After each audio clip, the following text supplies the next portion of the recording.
আসসালামু আলাইকুম, সবাই কেমন আছেন? আলহামদুলিল্লাহ আমি ভালো আছি। দুপুরে এই যে বাজারে যাইতেছি, একটু কিছু কেনাকাটা করার দরকার আছে এই জন্য। আর এই যে দেখতেছেন, এই রয়েছে আমাদের স্কুল ছিল আগে, এটা প্রাইমারি স্কুল আমরা অনেক পড়াশোনা করছি, অনেক মিস করি স্কুলটারে।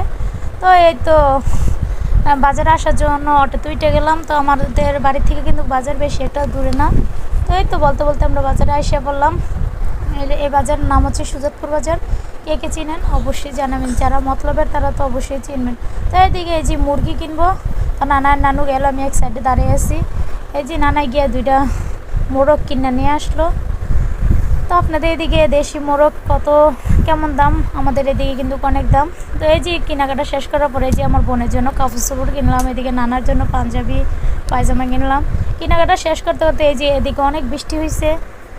তো এই যে কেনাকাটা শেষ করে বাড়িতে আসলাম, আইসে একটু হাঁটাহাঁটি করলাম ছেলেরে নিয়ে। এদিকে কী কী কিনে আনলাম দেখলেন, তো কেমন লাগলো অবশ্যই কমেন্ট করে জানাবেন আমাদের ভিডিওগুলো, আর আমাদের মার্কেটগুলো কেমন হয়েছে অবশ্যই জানাবেন।